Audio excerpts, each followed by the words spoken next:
So if you like, you ever seen they brought some of those. I went to the first one they had in the U.S. It was in Albuquerque, one of the Brazilian meat places. Have you been there before? They have like 40 types of meat, and they walk around the tables, and they slam steak, gizzards, hearts, lamb, all 40 types of meat, and the whole goal is to eat a little bit of every meat. And then they usually have a buffet, which is not really Brazilian, of veggies and salads and stuff. That's the trap for the unwary. Yeah. Well, you must visit the salad bar, senor, and enjoy it. And oh, this is good, this is good. And then they come out with this meat that's $300 a pound. Yeah. Okay, oh my God. Yeah, we got that figured out pretty quick because military guys, right? Yep. It took a minute. Fuego de Chao. What's that? Fuego de Chao is the name of the restaurant. Oh, is that right? That's the big chain. That's a good one, though. I mean, that's the one One in DC is really, really good. Well, I should know that, but all I know is the Brazilian joints. Well, this is Winter, or Pastor Winter's wife, Lois, is originally from Brazil. Ah. So she has a lot of relatives there, and they visit there. And they show all the food they eat. We went to a Chiefs game one time in the winter, it's cold, so you're layered up. Yeah. Get down, we're hungry, let's go to the plaza and go to the Fuego de Chao. And pull up looking like a couple of homeless people. Then we had a view, senor. I have a credit card and we're hungry. Right this way. That always works, doesn't it? Anyway. Would you like a table by the window? I think we're late. And how did we get late? The pastors didn't go over, but There was extra stuff, oh, there's extra stuff. Yeah. blessing all of the school. Yeah, the blessing school stuff. And the guy that said the principal doesn't know I'm going to teach. I'm like, you're cracking me up. Anyway, so we are Pilate with Jesus, and 38. What is truth? Retorted Pilate. With this, he went out again to the Jews gathered there and said, I find no basis for a charge against him. So I think this is a really important point because we tend to, it's interesting how we look at this verse. Pilate said to him, what is truth? And when he had said this, he went on out again into the Jews and said to them, I find in him no fault at all. A little bit different translation between the King James and the NIV. So we're going to probably see something different or a little different in the Greek. Legea, he makes a logical argument. So he just didn't say it to them. He made a logical argument. Pilate did. T, that's the question word. So we know this is no kidding a question. T is not false. And he said anew, he came out or went forward to the Judeans, and he makes a logical argument to them. Not even one, I find into him a cause, a logical reason. So Pilate makes a logical argument to him. What is a not false? What is a true? What is a true? What is a not false? We know that he would have to say that because he's well educated in Greek, so you can't have a truth, but you can have a not false. So that's why it's used that way in specific, and he makes a logical argument, but not just a logical argument, but a philosophical conclusion. What is a not false? And he said it anew. He came out forward to the Judeans, and he makes a logical argument to them. I find into him not even one cause. Now,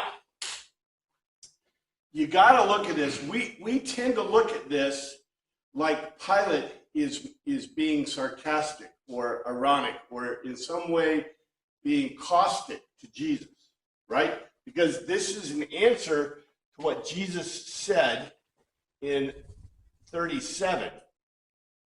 Here's the translations. Accordingly, Pilate said to him, is it not therefore that you are a king or a ruler? And Jesus concluded for himself, you made a logical argument that I am a king or a ruler. To this I have been begotten, to this I have come, and that which was created, in order that I may bear witness or testify, all who being out from among the truth, the not false, hears my tone. Now we think that Pilate is making a snide remark, right, to Jesus. But look at the context of this remark. The context is Pilate it says, it doesn't say he just says it, epo, it says he makes a logical argument to him. What is not false? We think this is a general statement, right? But it's not a general statement. It's directly related to the question. And the question is, are you a king? Are you the king of the Jews, right? Of the Judeans? Are you a king? And Jesus says, those who know truth, right, observe it. And so Pilate observed it. Because Pilate, remember, he didn't ask, are you a king? Pilate said you are a king. So the conclusion is that therefore Pilate has been affirmed in knowing truth. So Pilate makes this statement, which is very logical in Greek. What is not false? In other words, do you see the difference in this? We always read this aletheia, right, as truth, but it means not false. So if you look at it in that context, this is really different than saying, oh, but is truth, right? He's basically saying in the context of the question, are you king? That Pilate has come to the correct conclusion. And Pilate agrees. What is not false? Right? In other words, and that's why this, and by the way, this is improperly done. They should have cut this, I think, but they put it together. Why do you think that those who put the verses together put this verse together with that one? The Pilate not false, and he goes out to the Judeans. Would you cut that as a verse? The reason they didn't cut it as a verse is because the people who were originally versifying this saw this as a direct connect. In other words, Pilate makes a logical argument to him, what is not false? In other words, I know you are a king, period, dot, bang. And there's no reason for you to be prosecuted or persecuted in any way. So he goes out to the Judeans and he makes a logical argument to them. I find into him not even one cause. This is really important, okay? A cause, right? What's the telic cause of the universe? God. What is a telic cause? What is a cause? In other words, there is no cause, according to Pilate, to prosecute Jesus at all. Nothing. Even though Pilate concluded that he is a king, which is really interesting, right? You'd think that Pilate would be, he's a king, he's going to cause me a problem. You know, sometimes I feel like we don't fully comprehend how the Greeks or the Romans, especially the Romans, thought. What do you think the Roman Pilate is thinking about there being a king in Judah? He already has a king in Judah. Well, he had a king in Judea. He has a king right now in the city. Who is that king? Yeah, one of the tetrarchs. Is Herod Antipas. There were four, right? Actually, there was one to begin with. He croaked it, and may have been croaked by the Romans, who knows, but he croaked it. And so there were four, his four tetrarch sons. Well, what happened to each of the tetrarch sons? Now, we got one left, actually, now. Remember what happened to all the other three? And eventually the fourth is going to get the same treatment. Rome just took them out. They just, they were tetrarchs for Rome. So who's in charge of them? The Roman Senate, right? So Pilate is like, Pilate was sent there to replace, and I can't remember which one of the Herods he replaced, but he replaced one of Herod's sons who was sent, I think, to Germania or something. Herod Antipas is going to be sent to the coast of Spain, of France, which is not a very positive place in this time at all. It's like you're not at the resorts, you're not being served drinks. Just say it. He's going to be in real bad shape. But the reason that he makes his statement and the reason he finds no problem with this is because, of course, I got kings. There were 4 of them. And he is sitting right now on the throne of one of the kings, one of the tetrarchs, right? He's not a tetrarch, he's a governor. I don't know, I think it's really funny. We look at history, and the way we look at it is really interesting. And I think, let me just say this is a problem, I think. We study the Bible, which is great. We should study the Bible. But what do you think we also ought to study when we study the Bible? History and culture. Yeah, all the other history and culture that's in this time. Because now we've been taught, right, from the universities. Oh, none of that supports the Bible. Which is totally bogus, right? I've shown you over and over again. There are so many proof texts. And by the way, how many of the things that we know of history in the Bible occurred that are in other histories, right? And the problem is that generations before us knew this because they got fed, what history did they get fed? They got fed, Greek and Roman history, right? They were reading Latin and reading Greek. What do we get? Oh, let me give you your history book, right? I wrote it. I'm selling it. Your history professor, this book only costs $200 and I wrote it and I'm getting half of it in royalties because the university printed it. And look, I hate God. Can you see that right here? And so I left out all the good stuff. Why do they teach Josephus and not the New Testament? Anyway, I'm just saying, if we were studying this the way that people studied this, back in the day, we would have all our Latin texts and all our Greek texts and the Bible, right? And we would be comparing them. But we've been taught not to do that. Because of course you can't do that, right? Because the Bible is just made up, mystical. But it's, crazy head stuff. This is Pilate making a logical argument. I don't have any cause. I got some, stuff on here, but this is interesting. Pilate's question, what is truth, not false, is completely misunderstood in this context. Pilate is a good Greek-trained Roman. He speaks in formal Greek in a very legal sense. He knows 3 means to know truth. With Pilate's statement, he's setting up an unstated telos, which is actually more than once. One, Jesus is a king and is indeed king of the Judeans or of Israel. So what is the truth? I find not even one cause is the truth. Or Pilate's previous assertion is true. You are a king. That is what we are supposed to conclude from this, right? But we get, I don't know, I think it's funny how have we been taught? Have we just learned this? If we were to read this in context, I think even English, we kind of can get this. And he says this, but it is your custom for me to release to you one prisoner at the time of Passover. You want me to release the King of the Jews? That's our translation in NIV. But you have a custom that I should release to you one at the Passover. Will ye therefore that I release unto you the King of the Jews? Here it is in Greek. It is but a mutual habitation, a habit, a custom to you, in order that one I should let go, release, dismiss to you in the Pascha, in the Passover.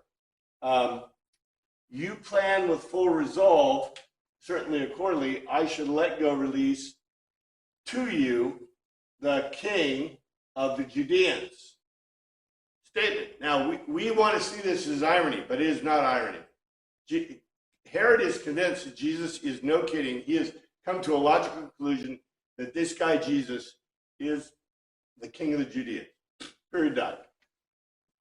Here it is in the translation altogether. It's a mutual custom to you in order that I should release one to you into the Passover.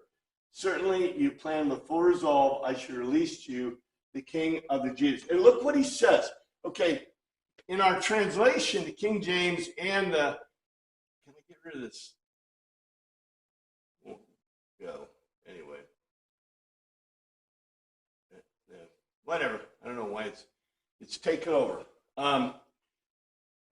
Look at what we do, okay? There is no tier. Will ye therefore I release unto you the king of the Jews, right? And in the NIV, right, they found that there's a question mark magically in a thing that's unpunctuated. There is no T word. This is not a question. So what Pilate is saying is, look at this. This is the translation. Certainly, you plan with full resolve, I should release to you the king or ruler of the Judeans. Pilate has therefore concluded that there's no other answer. He's not asking them, you want me to give you Jesus? No, Pilate is saying, certainly you want Jesus for me to release him. Not a question. He's assured, right, that they're going to want Jesus. Very interesting, because that is not the way that our translation generally reads. Here's the truth. Certainly, plan for resolve, I should release you the king of the Jews. Period. Dot. And then they surprise him. See, the problem with old Pilate is a Greek trained Roman. In other words, he is totally logical. He can't help it. He isn't the flippagibbet that they have in The Chosen, which cracks me up. Why they would put a guy who's at senatorial rank is portrayed like a teenager or something, with acne. It's just insane. That is not Pilate. And we know Pilate. If you're going to picture Pilate, picture him as a guy with, he looks like a Marine. He has a Marine haircut. He's like got, those jaws that Marines have, right? Those jaws that are like, he is a tough dude. Because to be a Roman senator, you better be a tough dude. And yet he is showing them really look, so you have you have a full-on bullpup Marine who's totally steeped in Greek logic. I mean, I really think this is a cool picture, right? This is your favorite drill sergeant from the Marines. And he's going to he's going to logically tell you why you need to get on the ground and do 500 push-ups and then go clean the barracks, right? And then run around it. If you don't know this, watch some of the movies from World War II, but they really are like that. So this is Pilate. And they surprise him because look at the illogic. They shouted back, no, not him, give us Barabbas. Now Barabbas should take part in an uprising. Okay, there's more to this than meets the eye. Then cried they all again, saying, not this man, but Barabbas. Now Barabbas was a robber. Okay. Of course, there's more to the story. If you read Centurion, you know that how I set this up, but I'll give you more here because it's right out of it. It's right in here. They cried out with loud screaming and shrieking. Certainly or accordingly anew, they making a logical argument. Not at least he other things, contrariwise, Barabbas. Barabbas means son of the father. Now what's really, Bar Abbas. What kind of disturbs me, was, but the Barabbas, son of the father, a thief, a robber, stealing in the open, typically with violence. It doesn't say he was an insurrectionist. It says he was a robber, but there's more to the story. We'll see. Accordingly, they cried out with a loud screaming and shrieking. They're making a logical argument. Not he. Contrariwise, the Barabbas, the son of the father. But Barabbas was a thief, a robber. Barabbas. Okay. Barabbas means son of the father. And I think it's really incorrect for us to call Barabbas like a name. You know, anywhere else in the Gospels, it's really interesting. If it says Bar Joseph, Bar Simon, Bar Jonah, what do they translate it as? Son of Jonah. Son of Jonah. Son. In this case, you have a son of the Father, which is Did they just not know who his father was, so they just called him Abba? no. Barabbas It is says that the guy's name really is Abbas. no. It's a title. It's not a name. It's like a nickname. It's like they're calling him, okay, like you'd say Peter Bar Jonah, right? I Son get of that, Jonah. I get that, but so they're just saying, okay, what father? God. Godfather. Abbas. Yeah, Godfather. Abbas. Abba. Oh, okay, Abba. that father. Okay. That father. Yeah. Well, they also call their human father Abba. Yes. But So, you know. Bar Abba is a religious title. Oh, It means son of God. Of course, you can't say son of God because he said son of God, that's Jesus, right? But they're calling him the Son of God. They are calling, that's his title. He's Son of God. Son of the Father. Son of God. Abba. That's why Jesus, when Jesus uses the term Abba, you know, Abba in heaven, that's the Lord's Prayer, right? Or your Father, Abba, in heaven will do this, will do that. Well, this is Barabbas. The reason Barabbas is a problem isn't just because he's a thief or a robber. What's his problem? Yeah. In Centurion, I make him an Essene who was in revolt against the government, you know, trying to kill Romans and citizens and whatever. But the point is that this is much more complex than our translations let us have it. What they should have done is if they wrote this correctly, they would have said it was Son of the Father and give you in parentheses, you know, that it's a religious title, meaning this guy claimed to be a Messiah. In other words, what did Pilate say about Jesus? Jesus is King of the Judeans, right? Jews, right? What is Barabbas claiming to be? The Messiah. Now, how many times did Jesus say he was the Messiah? Directly or indirectly? He said he was from the Father. Who said he was the Messiah? And John especially. Who? Huh? Peter said you are the Christ. Well, that was in Matthew, right? And probably he did in this one too. Who was the first person to say you are the Christ and claim it? Who went the well? Yes, exactly. In John, if you go back to John and look very carefully, you will find that Christ does not call himself, Jesus does not call himself the Messiah of the Christ at all. The ones who do are his followers or those who are with him. They make a logical argument, therefore you are the Christ. Just like in Matthew, which is really cool. Who do you say I am? You are the Christ, right? And who knows, maybe Peter just got knocked on the head that one, you know, maybe a rock hit him. Maybe that's why he said, I'm going to call you a rock. Because Peter usually doesn't come out with really good stuff, right? Especially in John. But he did, right? So I'm sure he said it. I can assure you he said it. But this is the picture where you have Barabbas who named himself Son of the Father, the Messiah.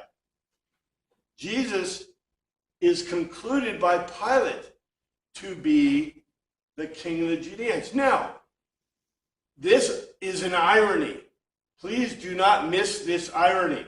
The irony is that Pilate concluded that Jesus is the King of the Judeans.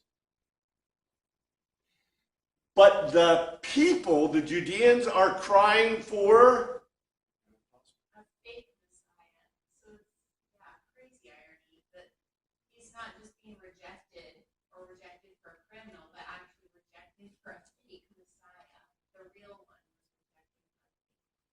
yeah, it's like that guy Corbana, whatever, the guy who was the late night guy that lives in 40 million a year, and he says, they fired me unfairly. Talking about an irony. So you got Barabbas, who was fired because he didn't do his late night show very well, and he was a thief, and they want him back on the air. Who's paying for that? I just, I think this is funny. It's funny how our whole world is kind of filled with these ironies, right? And you see them in the New Testament, and as readers, I want you to catch them, catch all of them, because they're beautiful ironies. And the Greeks are going, oh, I love this irony. And the Romans are going, is that an irony? Right? And the Hebrews are like, well, I'm living the irony.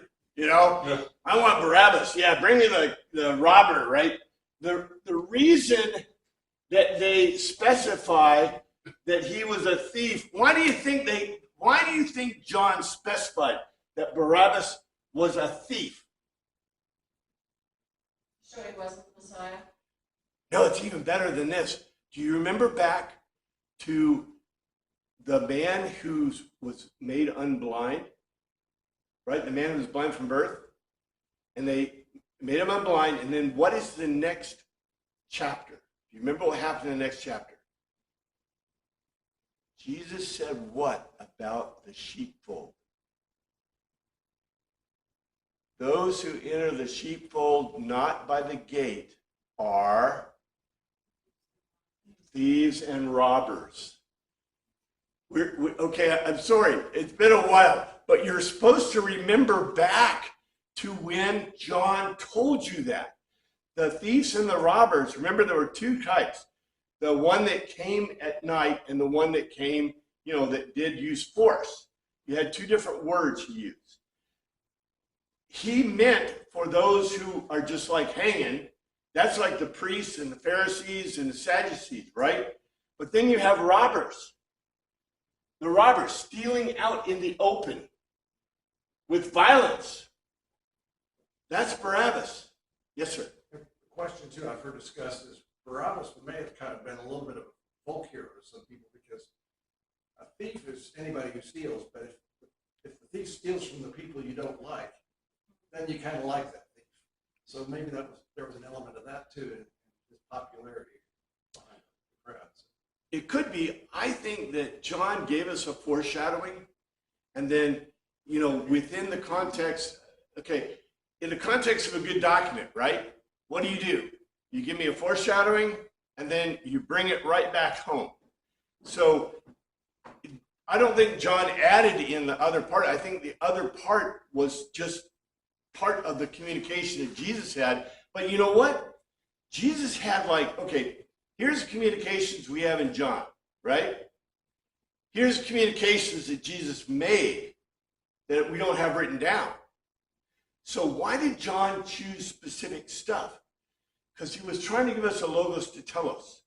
And as a really good author, he was putting these things together so that when we read it, remember, all these scrolls are read all at once, right? So when we read or memorize it or recite it all at once, what do we get? We're supposed to get these these pieces, right? That aren't pieces. They're all part of a cohesive logos to tell us. So, yes, I don't disagree. There's other factors in here, but the fact that he uses this term points directly back to when it was used before as those who were sneaking into the sheepfold. Woohoo! Pretty smart, huh? At that time, historically, weren't there several going around claiming to be the Messiah? Because the Pharisees and the Sadducees, or that guy say, if this is really a God, it's going to stand it. There's been other guys that have tried to do the same stuff, and where are they today, kind of thing. Yeah, remember, you're right, because in Acts, it talks about that. I don't think they were quite as numerous as, in our imaginations, we kind of make, or even. But it's not unusual. It's not unusual, yes. So, to me, it's well, that's weird that there would be another guy claiming to be a Messiah. Would they have followers? Would they have been in competition? I don't know, but obviously this is occurring. Yeah, I agree with you. I don't disagree. I think what we see is we see the backlash of the Maccabees because you have Maccabees, right? What was his name? Judas Maccabees, the main dude. Anyway, the Maccabees, right? The father, the Maccabees, who was probably a Levite, but not of the lineage of Jacob, of Aaron. So he shouldn't have been high priest, but yet when he became in power, what did he do? He made his son the king and the high priest, which was illegal, right? So guess what? He was a Messiah. So I think you get these Messiahs, and they had 7 in a row, and they all died. Crow. So, the Maccabees started this little problem. The thing we don't study in the Apocrypha, which we ought to really study, but, the Maccabees, they did it. They caused this whole issue. And then what do you get? And I think you're right. They prepared the way. They prepared the way for then to have an Essene or a zealot or who are those guys? The guys the Romans croaked on the thing. They were Essenes. That's a Masada. Yeah. So you have you have people that wanted to call themselves messiahs to lead revolution, right? And then you had people that actually had the guts to call themselves Messiah. That's like putting up a thing and saying, come get me, hey, come get me, right? But they specify he is a robber, right? So, the Messiah is supposed to be, I don't know what your picture of Messiah is. Now, the picture of the Messiah, the chosen and we kind of get from the New Testament is the disciples wanted the Messiah to be the king of David, right? King David on whatever he was, he didn't have chariots or horses. So King David running with his sword to chop people. And yet, that wasn't the picture of the Messiah. So this Messiah is specified that he is a robber. I think that's important in the context. I also want to point out the last time we heard this word, which means to shout, screaming, or shrieking in a loud cry, it's translated as cry, okay? It's much more complex. But Jesus called Lazarus from the grave when Jesus entered Jerusalem. Okay, these are the times that this is used. We heard that Jesus used this term when he called Lazarus from the dead. We also hear it, the crowd when he entered Jerusalem declared to be king of Israel, not just king of the Judeans. They cried out, screaming or shrieking, like a loud, importune cry, like animals, so loud. In other words, so loud you could not fully comprehend the words. Isn't it interesting? This is again a great foreshadowing that Jesus he screamed to call Lazarus out of the tomb. When Jesus went to Jerusalem, they screamed to make that he was the king of Israel, not just Judah, right? Which really irritated the Pharisees and the Sadducees. Now we have the people crying out for Barabbas, son of the Father. That itself is an irony. But the problem we have in English is, okay, so in English, I use the word cry. Cry, I cry. Greek has a number of words you can use for crying or shrieking or yelling, right? The fact that I picked this one word, which is a pretty big word, multiple syllable, multiple Greek, why would you pick that word? Because you mean it to mean something. You want to make sure they didn't miss the word. Look at this cool word, right? It's a cool word. I'm just saying, when authors pick words, they pick them on purpose. And when they use them in context, it's not just because, it seemed to fit. No, they're telling you something with it. I mean, that's what I write. I try to do that myself. Here's the translations from it. Let's see. And these he having said of a great tone. That's the word right there. That word. He cried all around screaming or shrieking, Lazarus, you come hither outside of doors. Then we get this. Okay. They take hold of palm branches and the date palms, and they went out going to meet him, and they were crying out in a loud screaming or shrieking. Here we go. Hosanna is making a logical argument which confers benefit to the coming of the name of the supreme in authority and the king or ruler of Israel. Now that in itself, I want to remark, I think I told you about that before. This is really a big deal because they didn't say he was king of the Jews or Judeans. They said he was king of Israel, which means all four tetrarchs. Pilate might not have been willing to state that, but he was happy to state king of the Judeans, because he didn't, is there a Jewish nation? Nope.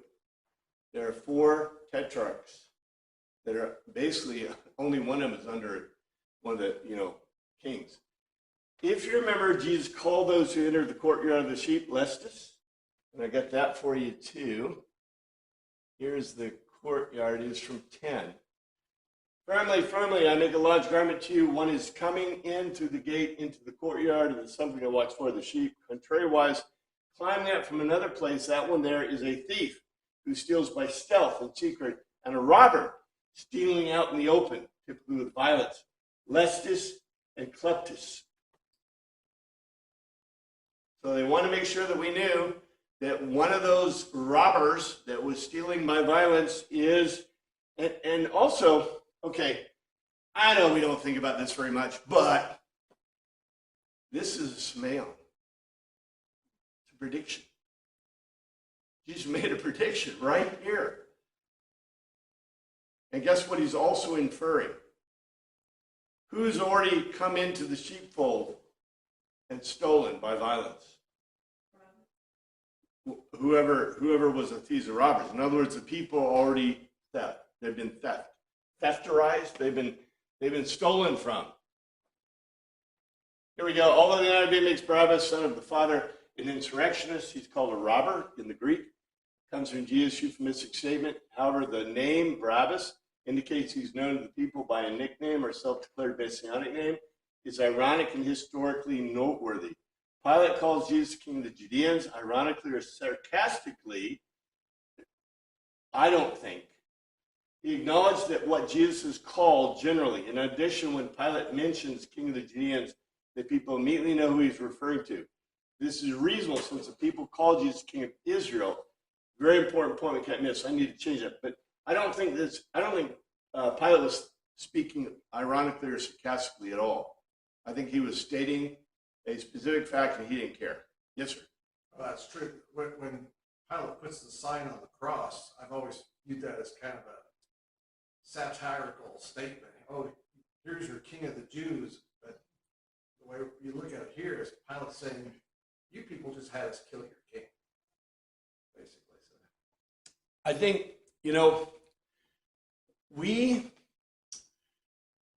I think that understanding things in irony and sarcasm are really important. I think they're very, adult or mature ways of understanding the world, and they're good. But I think that Greeks love irony. They're not, although we call it sarcasm sometimes, Greeks are not really, you want to be careful with sarcasm. And I think Romans are definitely not humorous enough. Anyone ever thought about a humorous Roman? I mean, how many Roman comedies are there? Right? I mean, I think the Germans got way too much Roman in them because there is no German comedy. I mean, what the Germans call comedy, somebody dies anyway. Like the Magic Flute, or, it's supposed to be comedies. It's like, okay, so everybody didn't die. Now the Russians have no comedies at all. Everybody dies. What's that? Yeah, And their then the actions Brits are have hilarious comedies. Yeah, well, the Brits, I think, they finally got rid of the Romans. It's like those Romans, they don't have any funny. Here's a ministry of funny walks, and the Romans are like, we're leaving. Anyway, This seems very ironic as well because the Jews were really looking for their Messiah to be a king that would overthrow the Romans and so on and so forth. And then in the end, they actually asked the Romans to kill their king. The real Messiah came and they asked the Romans to kill him.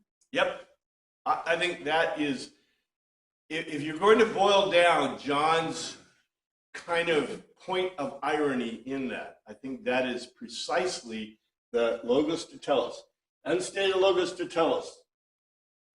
The crowd affirms Pilate's statement, Jesus is the king of the Judeans. That's ultimate logos to telos. The next chapter break is artificial. The logos of Pilate and the trial continue. I'm going to eventually I'll give you the, what do you call it, the summary or the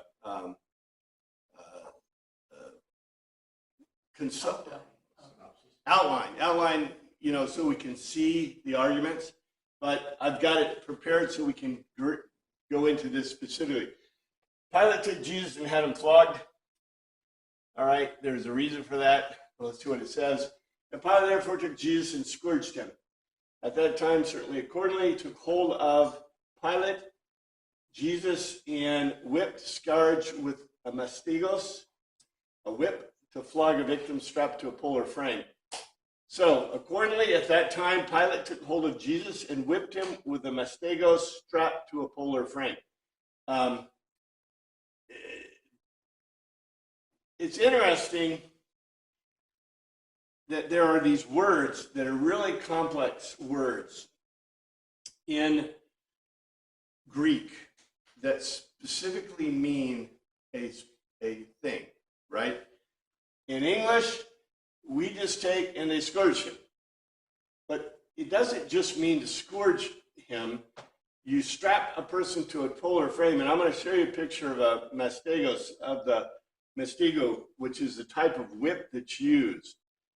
This word doesn't just mean to scourge or whip. You see within it, e mastigosen.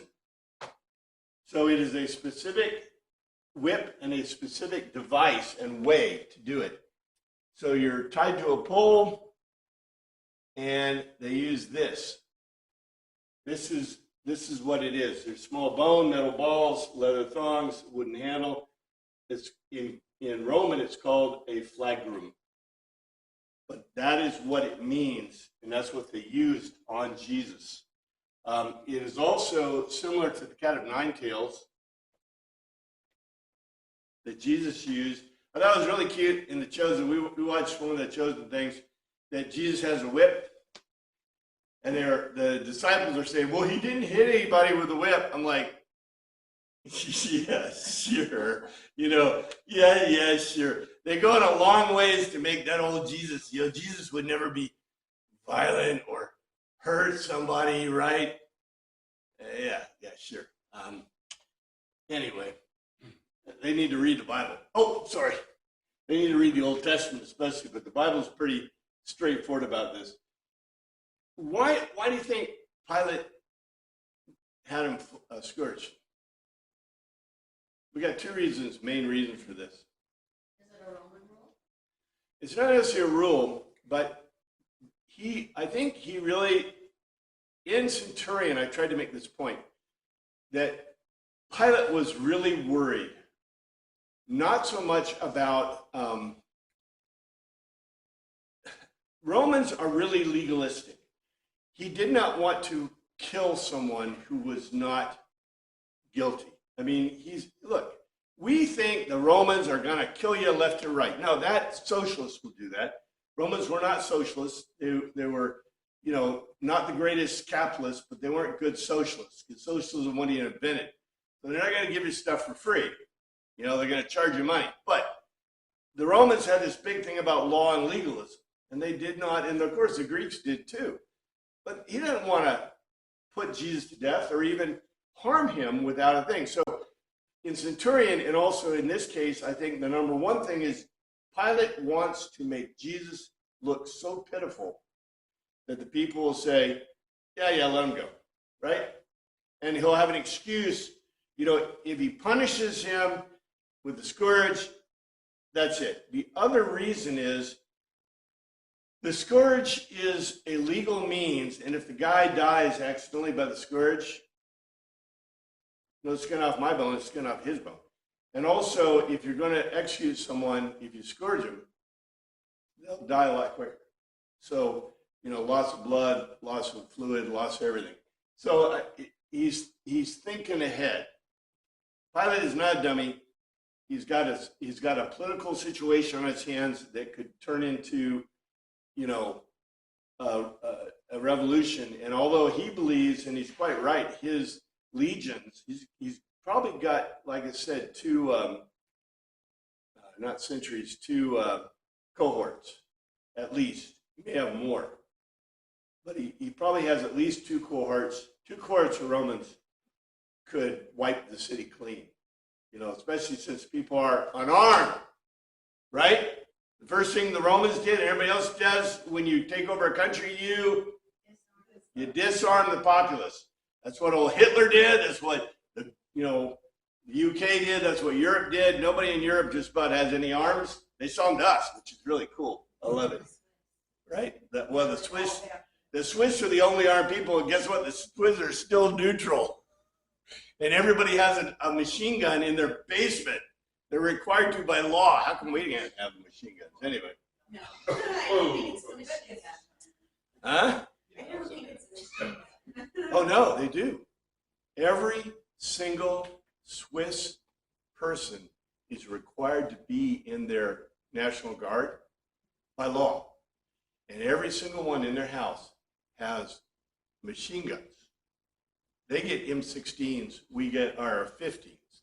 They have machine guns. Do not attack the Swiss because they are armed to the teeth and they got grenades, grenade launchers and stuff in houses. And they don't tell you who has it. They're pretty smart. Anyway, we're pretty dumb in some ways. But we have our own citizen soldiers. It's called the militia. It's called the people. Anyway, the soldiers twisted together a crown of thorns and put it on his head. They clothed him in a purple robe. This is very interesting. Here's the King James. The soldiers plaited a crown of thorns, put on his head. They put on him a purple robe. Here's the Greek. And the warriors, it's interesting, warriors, not legionnaires, warriors braided a wreath awarded to a victor in ancient athletic games.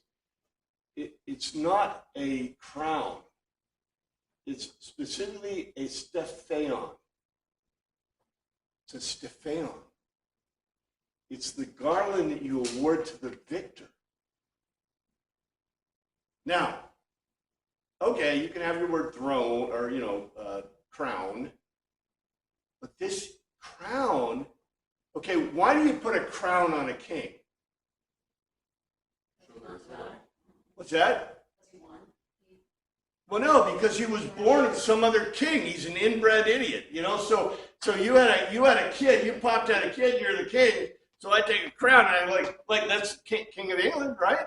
King of England. Did somebody vote for him? Did he fight in a battle? Was he a hero? What's that? You never voted for kings? You never voted for kings? Clouded shivering Semite lifted the sword Excalibur from the bosom of the water, and that's why I'm king, right? You're a king because you had a kid, and they put a crown on you. Why did they put a crown of thorns? What did they put on Jesus? The wreath awarded to the victor in ancient athletic games. As opposed to, they could have used this word, diadema, which is a royal crown.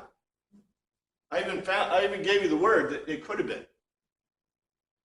They didn't. they gave him the garland. Okay, now, I know we want to see everything that the Romans did. I'm not defending the Romans, okay, or the legions or Pilate. I'm not really defending them. I'm just telling you, our thought is that they were trying to humiliate Jesus, right? What does this look like in Greek? Yeah, but they didn't use laurel, they used thorns. They used thorns. The reason they used thorns, do you see the irony in that? Well, let's continue in here. From out of thorns, and they imposed on him to the head, and a cloak, an outer garment, undergarment of purple cloth or dye, they threw all around him. The warriors braided a wreath from out of thorns, they imposed upon his head, and they threw all around him reddish purple outer garment. Yes, it's thorns. But what irony do you see? What irony do you see in being awarded a crown of thorns? What is Pilate? What if you were to say, what is Pilate saying to the people of Judah? His prize is pain. His prize is on. You are causing him pain, and I am awarding him this award for putting up with you, basically, for doing. And look what they put on him. Okay, if you really wanted to make him, he's making him pitiful. But what did he put on him? He put on purple. Now, what you need to know is who can wear purple in the Roman Empire? Only the emperors allowed pure purple. The senators around the hems of their, they don't wear togas, they wear amation or they wear, it is togas. Anyway, the Roman wear, I think I got pictures of it, but around the hem, they're allowed to have a single purple thing. Where do you think Pilate could have gotten purple robes? I can think of only one place. There's probably two. Who else would have purple robes? Herod. Now in John, we don't get the account of going to Herod. In the other Gospels, there's the account of him saying to Herod. Now Herod clothes him in another Gospel with the robes. So after they scourge him, put the robes back on him. But I think this is connectivity between them. Yes, sir. This fabric isn't something you can just go down to the market and buy either. This is really expensive stuff because the dye that was used to make it was hard to come by, basically, too. Yep. You see, we can get this fabric. You go down to Joann's or you go down to Walmart and you go. No, Joanne's Joanne's closed. Go to Hobby Lobby. Hobby Lobby. Or go on Amazon to find this, but you can get it, right? In that time, you can't get this stuff. We think, oh yeah, he's got a closet full of robes with It's in the market. right? Yeah, we think that. If this is why I write the books I like to write, because I like to put people back in time, because I think people, when they read about the real ancient world, where they don't have seats, where they don't sit at a table, there are no tables, their clothing is not what we think, their food is not what we think, the utensils are not what we think. Our view of the world is so skewed because we watch movies on TV and we watch movies from the movie guys, and they have no clue what they're showing us, right? The people that read, in Greek and Roman may or may not have had a really good, remember the problem with the Victorians? The Victorians were skittish about, nudity and some other things, issues. So guess what they did with all their pictures and artwork and everything else? they westernized it, which isn't necessarily bad, but it's not really good for us to pass the message to our children, right? Or to pass it in generations. Because if you continually see Jesus in the Lord's Supper looking like Leonardo da Vinci, you're going to have a false view of history, which, okay, the Last Supper is great, but it's not what it is, right? And if you really want to see what the Last Supper is like, you got to do the Jewish, Messianic Jewish, or the Jewish Seder, right? And see how the whole Seder works. You got to have the cup of Elisha. You got to have the hidden matzah, right? You got to play the whole picture, or you won't get the whole picture. Yes, sir. Well, I'm just thinking, this is like a Versace robe. This is something you got to really pay a lot of money to get this. Yeah. And you're putting on this guy that's just been bloodied to the maximum. Yeah. And you're staining this purple robe with his blood, basically. You're ruining the robe because you put it on, basically. So if it's your heritage, you're gonna be ruined. Well, Because your robe just got ruined. if you remember, Herod put it on him before. Yeah, but was he already scourged? No, he wasn't. And you're right. Herod could be a little upset. Now, it depends. Remember, Herod didn't care much for the people, or, the money he was pulling out of him, but he's still having to pay taxes too, a tribute to, to Caesar. So he's not super happy because now I got to buy a new robe. But anyway, yeah, we're running out of time. I went over because we went a little bit over. But anyway, we'll start here. Or actually, not next week. Next week, I'm not going to be here. I'm going to be flying Tammy, and then I'll come back. And the week after, I'll be here. But the big deal that we're in, I'm going to give you the synopsis of the previous chapter, and we'll continue from there. But I want you to notice that they split this chapter. It's just because they split the chapters. Anyway, thank you, Father, for your word. Pray you look at us this week, and you know, pray. Amen. So no class next week. No but class next week. Class